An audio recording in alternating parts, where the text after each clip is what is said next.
Pues vamos a terminar la conferencia de hoy con esta última conferencia donde queremos entender una cosa. La Reforma fue un momento muy importante de nuestra historia como cristianos. Es parte de la historia incluso de Occidente. Muchas cosas que nosotros valoramos el día de hoy en Occidente son resultado de que hubo un consenso cristiano alguna vez y que eso impactó a Occidente. Y muchas de las cosas que ocurren el día de hoy es causa de haber abandonado ese consenso cristiano. Definitivamente no eran perfectos. Y la razón por la que no lo eran es porque la Biblia nunca ha dicho que la iglesia cristiana en este proceso histórico sería perfecta. De hecho, la Biblia anticipa que habría siempre trigo creciendo junto con la cizaña. La Biblia nos da más bien una esperanza de que un día Dios va a transformar todas las cosas. El ideal de la Edad Media puede ser resumido en un solo rebaño, un solo pastor. Los papas que fueron parte de una reforma previa a la reforma de Lutero llamada la reforma eclesiástica, especialmente Hildebrando, Gregorio VII, tenían un ideal. Para ellos, la manera en la que podían afectar toda la cultura, afectar a las personas y que todos podrían ser impactados por el Evangelio, es si todos podrían estar unidos bajo una sola cabeza. Ese era su ideal, un solo pastor, un solo rebaño. El problema de ese ideal es que en este mundo roto y caído no es posible. Un día será así. Un día el Señor reinará de manera universal y Él será ese pastor y un solo rebaño. Y ese fue el problema de la Edad Media. Ambicionaba algo que no tenía capacidad de hacer por la realidad del pecado y el dolor en el mundo. Y ahora, en todo este proceso de la reforma, ese ideal se desquebrajó. De hecho, podríamos decir que el imperio, el papado, la tradición y el feudalismo, esas cuatro cosas eran parte del antiguo sistema, era la vida de la Edad Media, y eso se vino abajo. Entonces el siglo XVI, que es del que estuvimos hablando, era un siglo que con mucho dolor se sabía que se requería una reforma, pero que seguían pensando que la iglesia era una. No pensaban en forma denominacional, o no pensaban en una forma fragmentada. Hay una sola iglesia y necesita una reforma, y esa iglesia está reflejada en una jerarquía.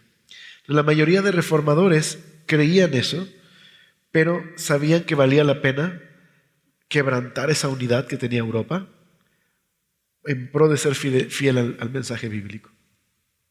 De hecho, parte del temor de la Iglesia Católica era que la reforma iba a traer una desfragmentación, iba a traer una fractura, y los reformadores lo sabían, pero decían, vale la pena esto por rescatar el tesoro del mensaje fiel de las Escrituras. Pero luego, cuando pudieron, lucharon por esa unidad esencial para restaurarla. También tenemos que entender que a partir de Constantino, los cristianos se habían acostumbrado a pensar que un imperio o una ciudad no puede estar dividida por cuestiones de religión. El Estado tiene que elegir una religión, no se pueden elegir dos. Y era su forma de pensar. Y por esa razón hubo tantas guerras en este tiempo. Porque en su mente la sociedad misma está en peligro si hay esa diversidad. ¿Okay?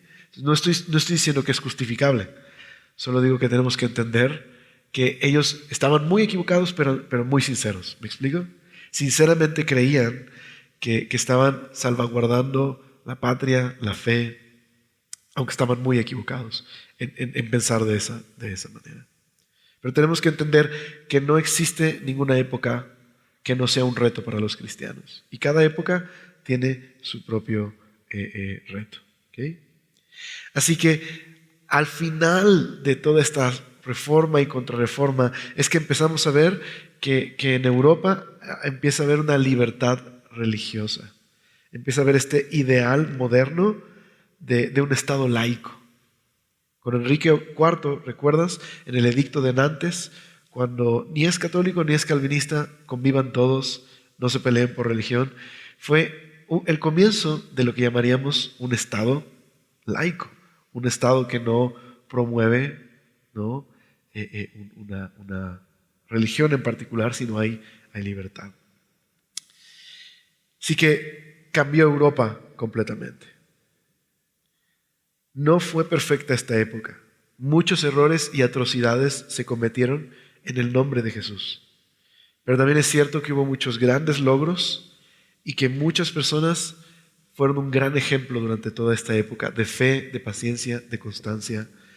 Y de hecho, el mayor legado de la Reforma es que la convicción de que Cristo es suficiente. Su gracia es suficiente. La fe en Cristo es suficiente. No hay más requisitos para que Dios nos acepte en su familia y perdone nuestros pecados. Ningún ritual, ninguna obra puede sustituir el único requisito bíblico, que es fe. Pero esa fe, si es verdadera y produce algo en nuestras vidas, producirá una vida transformada que se verá reflejada en buenas obras. ¿Verdad? Entonces, Cristo es suficiente, la gracia es suficiente, la palabra de Dios es suficiente y solo podemos vivir para la gloria, o debemos vivir para la gloria de Dios. Entonces, hablando del impacto de la Reforma, vamos a ver 8 cosas que fueron el impacto de la Reforma en nuestra cultura. Muchas de estas aparecen como parte del aniversario de la Reforma en varios blogs y en varios libros, y que en general la mayoría de los historiadores están de acuerdo con el impacto que tuvo la Reforma a nivel no solo el religioso, sino en lo político, en lo social. ¿Sí? Entonces, ¿cuál fue el impacto? Bueno, el primer impacto es justo lo que decía hace un momento. La Reforma nos dio un evangelio centrado en Cristo. Ya no tienes que atravesar todas estas capas de tradición. Ya no necesitas todos estos intermediarios. La fe en Jesús es suficiente. ¿Okay? Entonces, ese fue uno de los regalos de la Reforma. ¿Okay? Entonces, solo la gracia de Jesús puede salvar. Solo la fe es suficiente para acceder a esa gracia. Solo la Escritura es la única fuente de autoridad. Solo Cristo es el único mediador entre Dios y los hombres. Y solamente la gloria puede ser a Dios. Un evangelio centrado en la gracia. Entonces, dependiendo de nuestra tradición cristiana, si provienes de cierta denominación o de cierto caminar cristiano, puedes o no puedes estar muy de acuerdo con la Reforma o con algunas cosas tener desacuerdos. Pero en lo que todos podemos estar de acuerdo es en que recuperaron un evangelio centrado en Cristo y la gloria de Dios. Y eso es definitivo. Hay libertad en todas las iglesias, sin duda alguna, para tener distintos énfasis, pero en esto estamos todos de acuerdo. Nos dieron un evangelio centrado en la gracia y eso es importante. Entonces, Cristo es suficiente. También otro impacto de la Reforma fue la concepción de la iglesia. Durante mucho tiempo la iglesia se había visto dividida en una jerarquía. Así que tienes la jerarquía del clero, tienes los feligreses y tienes aquellos que son los más espirituales, por decir así, los que viven en el monasterio. Entonces hay esta jerarquía espiritual en la iglesia y la mayoría de los creyentes pues solo van en domingo a escuchar, ¿no? No tienen ninguna participación dentro de la iglesia.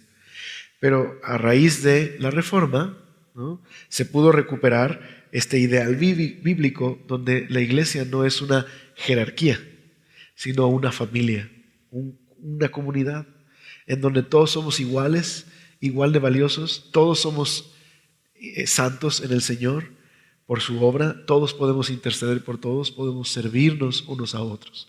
Es una familia y esa imagen se recuperó. Todos podemos interceder por los demás y cada creyente tiene un papel vital e importante dentro de la familia de Dios. ¿Okay? Ya no hay clero y feligres. Todos somos parte de una sola familia, distintas responsabilidades, distintos papeles que cumplir, pero todos somos parte de una comunidad. ¿Okay? Eso fue parte del impacto de la Reforma. ¿Okay? Ahora, ¿por qué la Iglesia había adquirido esta forma jerárquica? Pues cuando Constantino, aunque solo entre paréntesis, Constantino no tiene la culpa de todos los problemas de la Iglesia, ¿eh? Aunque todo el mundo siempre le quiere echar la culpa a Constantino, pero él no tiene la culpa de todo.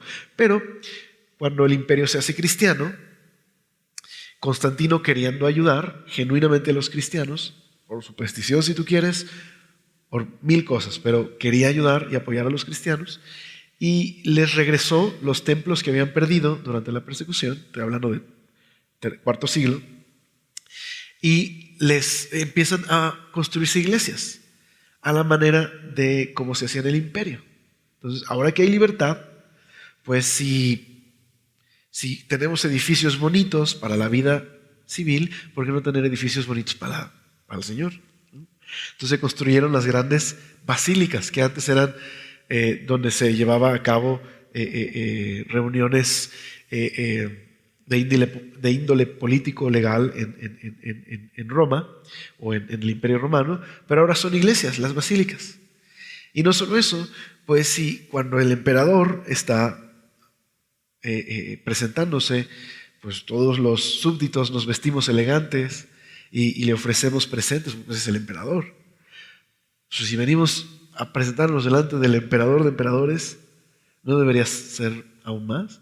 Entonces los obispos empezaron a usar ropas suntuosas, elegantes, empezó a ofrecerse distintos tipos de incienso, empezó a crearse un coro que separaba a la iglesia cada vez más de el clero. Entonces naturalmente sucedió esto hasta que se formó la jerarquía. Entonces la jerarquía de la iglesia se veía en la jerarquía de la Edad Media. El volver a la Biblia hizo que la iglesia pudiera regresar al ideal del Nuevo Testamento. Una comunidad de creyentes, no una jerarquía. El reino de Dios no es una entidad política, es un grupo de creyentes que existen en todos lados y que se reúnen alrededor de Jesús y su palabra. Entonces eso fue uno de los beneficios de la Reforma. Lenguaje y alfabetización. Muchas personas en esta época pues eran analfabetas y la razón es que pues, los libros eran sumamente caros y raros y aparte de que los servicios en la iglesia eran en latín y la gente no sabía latín.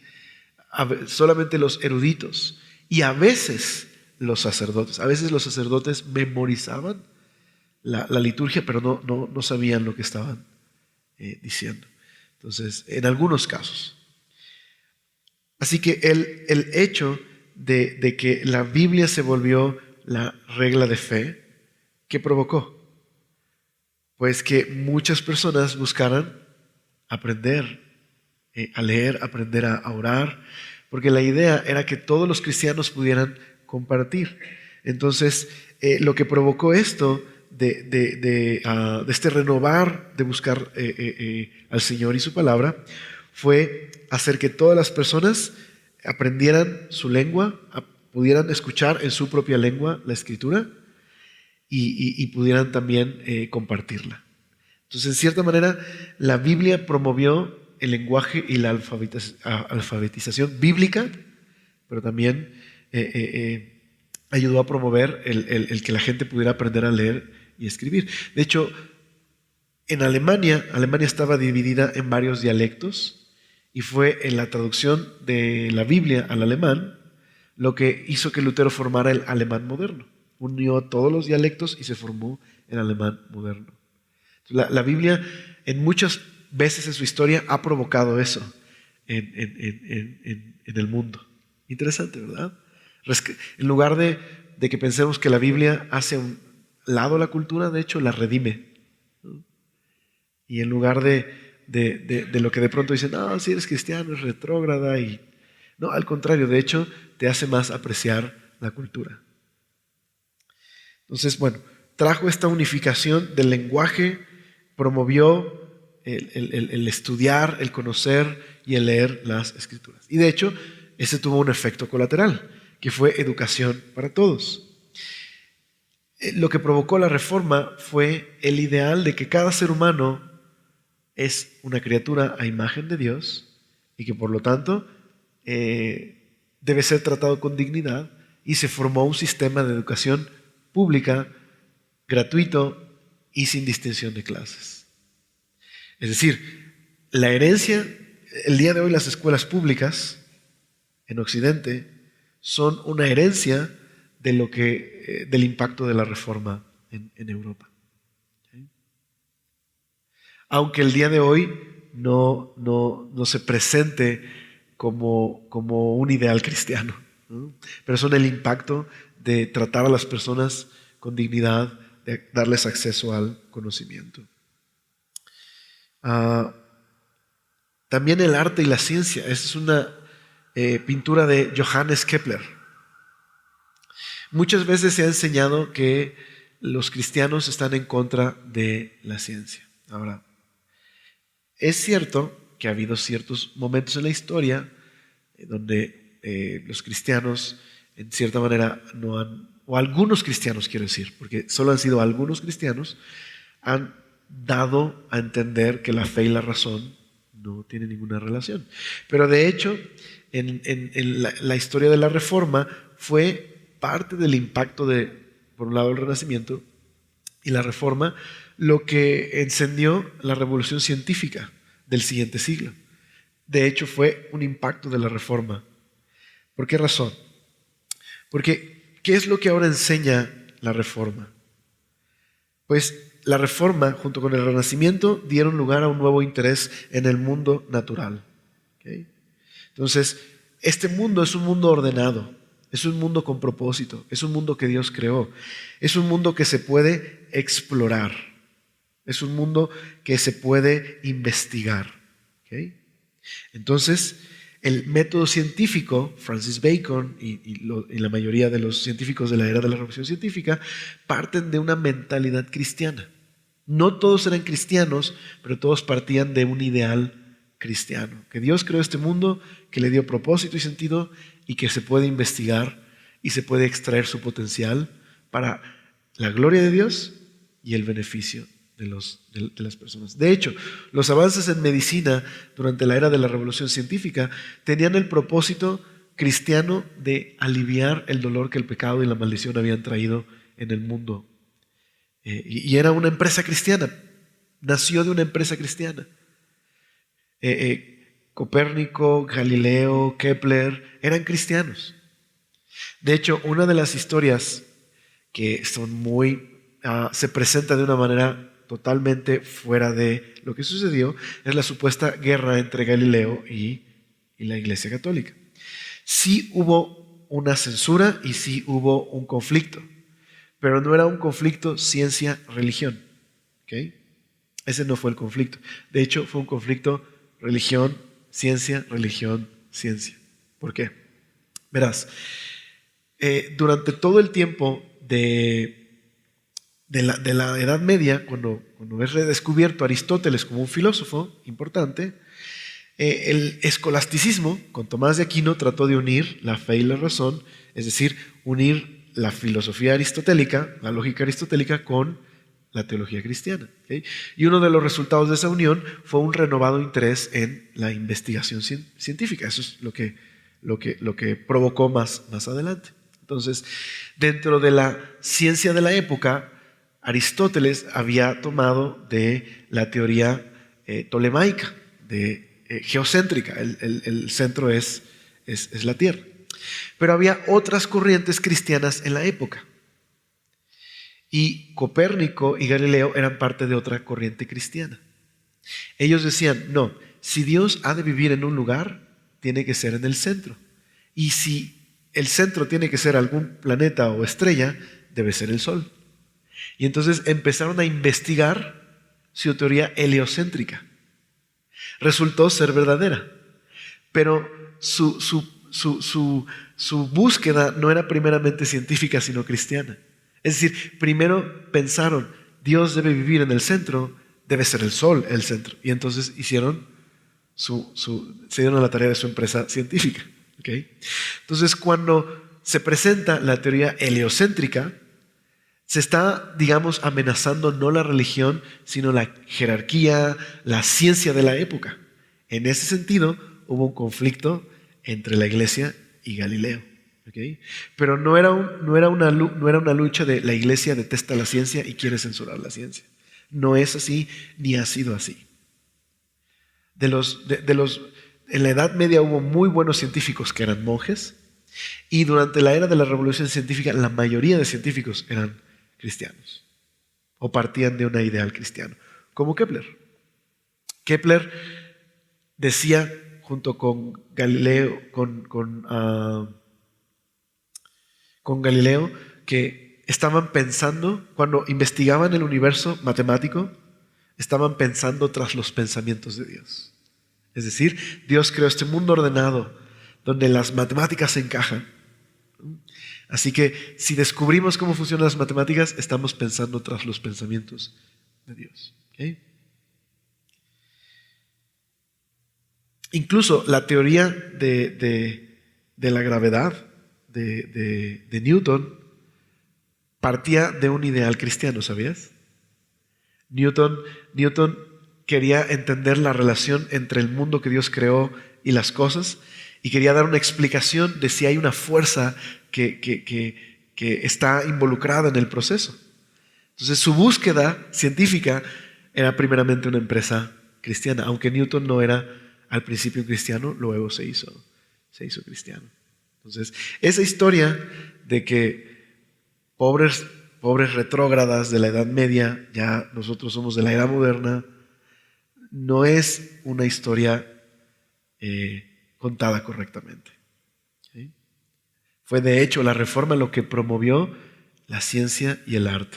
No estoy diciendo que todos los cristianos, pero en general la Reforma lo hizo. También en el arte.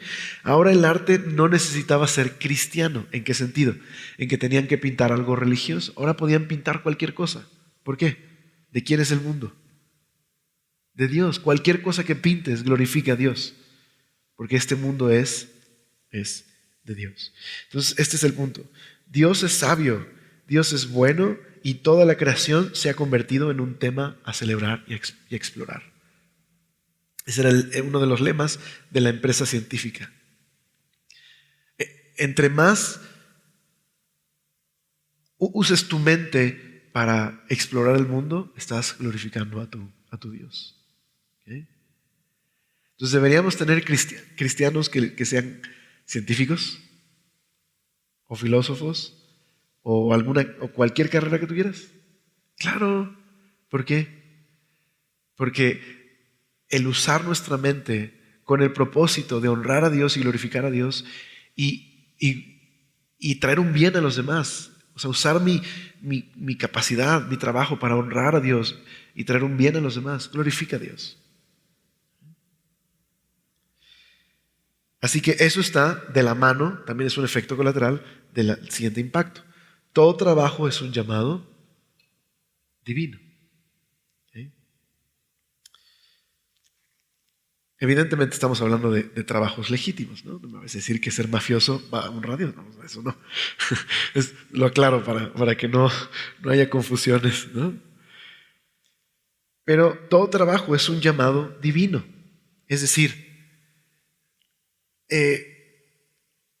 precisamente porque había una jerarquía, se creía que había trabajos que eran más sagrados y trabajos que eran seculares. ¿Okay? Pero cuando viene la reforma dice, no, todo trabajo es sagrado. Es decir, artistas, soldados, ama de casa, granjeros, comerciantes, artesanos, científicos, lo que tú quieras. Si tú eres un cristiano y trabajas para honrar a Dios, tu trabajo es sagrado. Tan especial como el que haría un pastor o un teólogo. Claro, evidentemente, servir al Señor en la iglesia es algo especial. Totalmente. Pero ya la reforma quitó esta diferencia entre secular y sagrado. ¿Okay? Es como el domingo soy cristiano, en la semana pues me dedico a lo secular. No, si eres un cristiano, es un cristiano todo el tiempo. Y todo lo que hagas, sea imprimir hojas, escribir en una máquina, detener un coche porque se pasó un alto, ¿no? A crear un colisionador de partículas y un hoyo negro. No lo sé. Si eres un científico, no hagas eso. Cualquier cosa que hagas, si la haces para la gloria de Dios, el trabajo es sagrado. ¿Me explico? Entonces, ¿te das cuenta que está haciendo el impacto de poner a las Escrituras en el centro? Está dignificando la vida humana. Porque Dios, no porque el ser humano sea digno por sí mismo, sino porque Dios le creó, porque lleva su imagen. Y la democracia, si bien no podemos decir, creo que sería un poco de anacronismo, decir que los reformadores fundaron la democracia, como algunos dicen, el impacto con los años de los ideales de la reforma sí formaron la democracia occidental. ¿Okay? Incluso en aquellos lugares donde la democracia se formó en base a la supuesta liberación de la tradición de la iglesia, como la Revolución Francesa, había algo de cristiano, un ideal cristiano ahí. Ahora les explico. Así que tienes ahora la disponibilidad de las Escrituras. Y las Escrituras enseñan que cada ser humano tiene un valor intrínseco porque es creado a imagen de Dios. Tiene una dignidad única en la creación. ¿Qué significa eso? Con el tiempo, las sociedades que habían aprendido esto fundaron la democracia porque la democracia se constituye alrededor de los derechos y las libertades de una persona. ¿Por qué una persona tiene derechos y libertades? Porque Dios la creó, porque su vida tiene valor y su vida vale la pena protegerla. ¿Okay? Entonces, por ejemplo, los fundadores de Estados Unidos, que son este efecto de la reforma, si bien muchos eran deístas al momento de firmar la Declaración de Independencia, el ideal cristiano de un creador y los seres humanos como su creación los llevó a escribir que los seres humanos tienen derechos inalienables por ser creados por Dios. ¿Okay? Así que el día de hoy, si bien estamos viviendo cambios tremendos, como muchos maestros cristianos observan, es parte de la corrupción del mundo, es el efecto de 300 años de abandonar el consenso cristiano, es parte de mil cosas. Pero la democracia que muchas veces queremos defender sin Dios, de hecho tuvo su origen en Occidente por los cristianos. Tuvo su origen en los ideales de que la vida es sagrada, la vida vale la pena protegerla y es velar por los derechos del otro constituye un llamado cristiano. ¿Okay? Entonces dice un comentario que leí al respecto. Dice, las sociedades occidentales contemporáneas todavía dan por sentado estas verdades, incluso cuando rechazan en gran medida al Dios que la estableció. ¿Okay? En cualquier caso, fue a través de la reforma que los principios bíblicos se enfocaron y más adelante produjeron este pensamiento de la democracia en Europa y en Occidente. Por último, el activismo y la justicia social. Entonces, igual, otro efecto de creer que los seres humanos son la imagen de Dios, pues llevó a que en un mundo caído, donde hay dolor, donde hay sufrimiento, donde hay pecado, los cristianos hemos sido llamados a preocuparnos por los pobres y a defender la causa de los oprimidos. ¿Okay?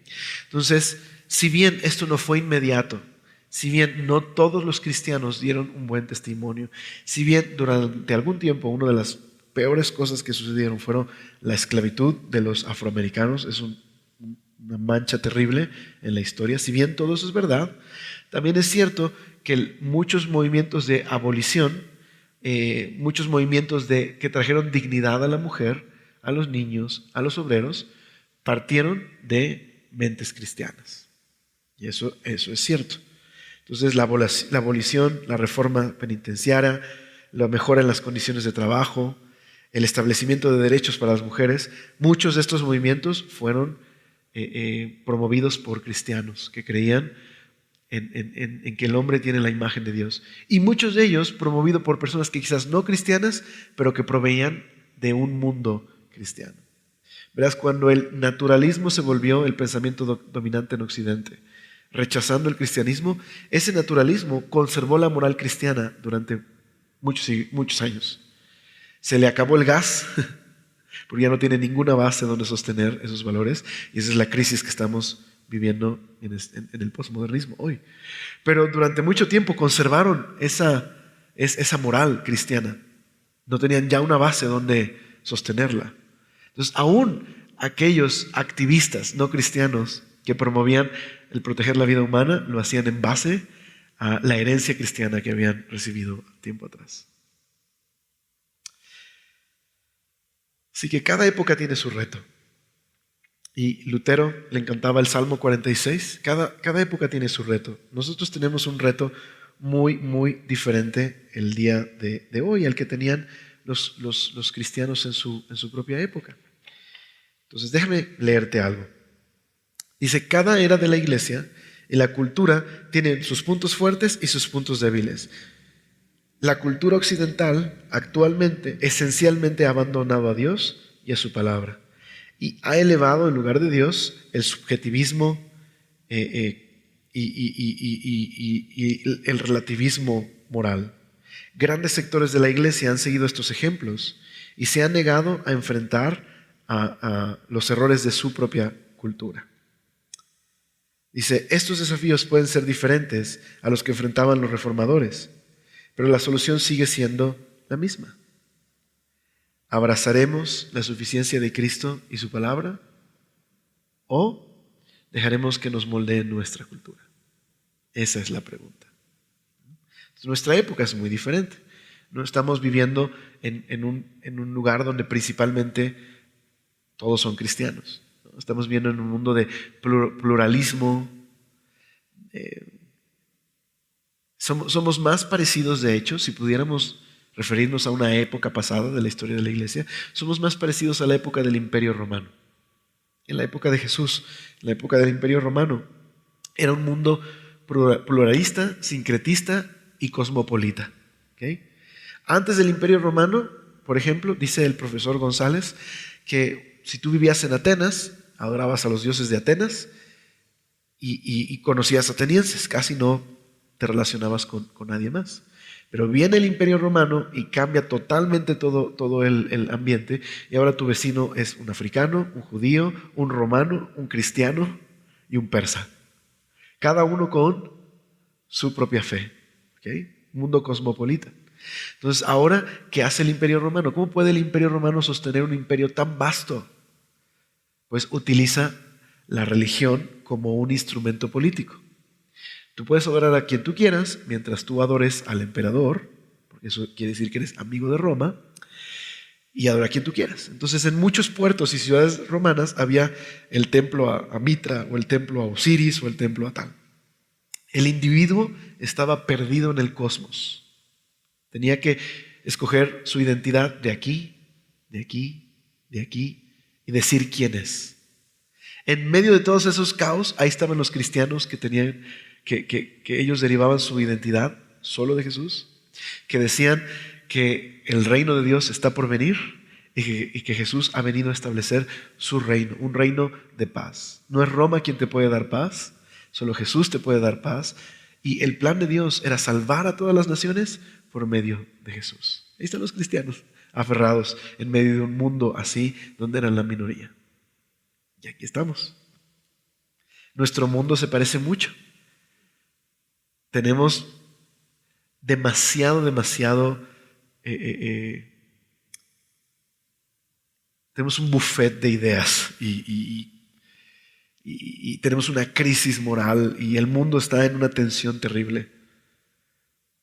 La pregunta es, ¿seguiremos manteniendo esta esperanza? Jesús es suficiente, su palabra es suficiente. Él nos ha llamado a amar y a dar testimonio de Él. ¿O seremos absorbidos por nuestra cultura? Ese es el reto con el que nos quedamos. Después oramos.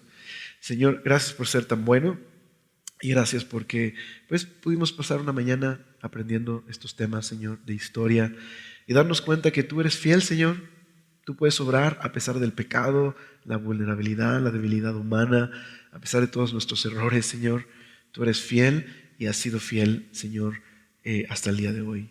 Permítenos, Señor, salir de hoy, Señor, con un deseo de reconocer humildemente, Señor, nuestra necesidad de ti, de que tú nos mantengas firmes, Señor, de podernos aferrar a la historia de Cristo, a la historia de la salvación y que transforme nuestra vida de manera que otros puedan conocerte.